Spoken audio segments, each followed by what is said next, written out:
नमस्ते दोस्तों। जब भी हम न्यूज़ देखते हैं एक खबर अक्सर सुनने को मिलती है, रुपया डॉलर के मुकाबले गिर गया या रुपया अब तक के सबसे निचले स्तर पर है। लेकिन क्या आपने कभी सोचा है कि आखिर यह तय कौन करता है? क्या सरकार रोज सुबह उठकर भाव तय करती है? और सबसे जरूरी बात, इसका आपकी और मेरी जेब पर क्या असर पड़ता है? आज के इस वीडियो में हम डॉलर और रुपया के इस पूरे खेल को समझेंगे, वह भी आसान उदाहरणों के साथ। तो अंत तक बने रहिए। डॉलर के मुकाबले रुपया का मूल्य कैसे तय किया जाता है? सबसे पहला सवाल, यह भाव तय कैसे होता है? दोस्तों, भारत में फ्लोटिंग एक्सचेंज रेट सिस्टम चलता है। इसका मतलब है रुपया की कीमत सरकार नहीं बल्कि बाजार मार्केट तय करता है। यह पूरी तरह से मांग और आपूर्ति, डिमांड एंड सप्लाई पर निर्भर करता है। उदाहरण, मान लीजिए आप सब्जी मंडी गए हैं। अगर बाजार में प्याज बहुत कम है और खरीदने वाले बहुत ज्यादा, तो प्याज का दाम बढ़ जाएगा। ठीक वैसे ही अगर अंतर्राष्ट्रीय बाजार में डॉलर की मांग, डिमांड ज्यादा है और रुपए की मांग कम है, तो डॉलर महंगा हो जाएगा और रुपया सस्ता। जब हमें विदेश से कुछ खरीदना होता है, जैसे तेल या इलेक्ट्रॉनिक सामान, तो हमें भुगतान डॉलर में करना पड़ता है। इससे डॉलर की मांग बढ़ती है और उसका भाव ऊपर चला जाता है। अभी रुपए का मूल्य क्यों घट रहा है? इसके कारण क्या है? अब आते हैं दूसरे सवाल पर। आजकल रुपया इतना गिर क्यों रहा है? इसके मुख्य रूप से 3 बड़े कारण हैं। कारण 1, कच्चा तेल। भारत अपनी जरूरत का लगभग 80 से 85% कच्चा तेल, पेट्रोल, डीजल बाहर से खरीदता है। इसका भुगतान डॉलर में करना होता है।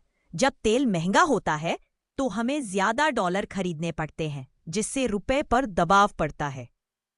कारण 2, अमेरिकी ब्याज दरें, यूएस फेड रेट्स। जब अमेरिका का central bank US federal reserve अपनी ब्याज दरें बढ़ाते हैं, तो पूरी दुनिया के निवेशक फिर भारत जैसे देशों से अपना पैसा निकालकर अमेरिका के बैंकों में जमा करने लगते हैं, क्योंकि वहां उन्हें सेफ और ज्यादा रिटर्न मिलता है। उदाहरण, मान लीजिए एक विदेशी निवेशक ने भारत के शेयर बाजार में पैसा लगाया था। अब उसे अमेरिका में ज्यादा फायदा दिख रहा है। वह अपने भारतीय शेयर बेचेगा, रुपए मिलेंगे, फिर उन रुपयों को डॉलर में बदलकर अपने देश ले जाएगा। यानी उसने रुपए बेचे और डॉलर खरीदे। डॉलर की मांग बढ़ा, रुपया गिरा। कारण 3, आयात ज्यादा, निर्यात कम, ट्रेड डेफिसिट। हम दुनिया को सामान कम बेचते हैं, एक्सपोर्ट, लेकिन दुनिया से सामान ज्यादा खरीदते हैं, इंपोर्ट। मतलब डॉलर आ कम रहा है और देश से बाहर जा ज्यादा रहा है। रुपये का मूल्य घटने से देश पर क्या प्रभाव पड़ता है? तीसरा और सबसे महत्वपूर्ण सवाल, क्या रुपये के गिरने से हमें डरना चाहिए? इसका असर क्या होता है? नकारात्मक प्रभाव, नेगेटिव इम्पैक्ट। महंगाई। चूंकि हम पेट्रोल डीजल बाहर से मंगवाते हैं, तो रुपया कमजोर होने पर हमें तेल महंगा मिलेगा। तेल महंगा होगा तो ट्रांसपोर्ट महंगा होगा और अंत में सब्जी, राशन सब महंगा हो जाएगा। विदेश यात्रा और पढ़ाई। उदाहरण, मान लीजिए आपको अमेरिका में पढ़ाई के लिए $10,000 की फीस भरनी है। अगर $1 80 रुपये था तो आपको 8 लाख रुपए देने थे। अगर $1 90 रुपये हो गया तो अब आपको उसी फीस के लिए 9 लाख रुपए देने होंगे। सीधा 1 लाख का नुकसान। सकारात्मक प्रभाव, पॉजिटिव इम्पैक्ट। लेकिन रुकिए, कुछ लोगों को इससे फायदा भी होता है। जो लोग भारत से सामान बाहर बेचते हैं, एक्सपोर्टर्स, या जो आईपी कंपनियां अमेरिका के लिए काम करती हैं, उन्हें फायदा होता है। उदाहरण, एक भारतीय शर्ट बनाने वाला व्यापारी अगर $100 की शर्ट अमेरिका भेजता है, तो पहले उसे 8,000 रुपए मिलते थे 80 के भाव पर। अब उसे 9,000 मिलेंगे 90 के भाव पर। रुपए का मूल्य बढ़ाने के लिए हम क्या उपाय कर सकते हैं? तो क्या हम हाथ पर हाथ धरे बैठे रहे? नहीं, रुपए को मजबूत करने के लिए कुछ ठोस उपाय किए जा सकते हैं। उपाय 1, निर्यात बढ़ाना, इंक्रीज एक्सपोर्ट्स। हमें मेक इन इंडिया को बढ़ावा देना होगा। हम जितना ज्यादा सामान, कपड़े, दवाइयाँ, मशीनें दुनिया को बेचेंगे, उतना ज्यादा डॉलर देश में आएगा। डॉलर की सप्लाई बढ़ेगी तो रुपया अपने आप मजबूत होगा। उपाय 2, विदेशी निवेश, फॉरेन इन्वेस्टमेंट FDI। अगर टेस्ला या एप्पल जैसी बड़ी कंपनियां भारत में फैक्ट्री लगाती है तो वे अपने साथ भारी मात्रा में विदेशी पैसा डॉलर भारत लाती है।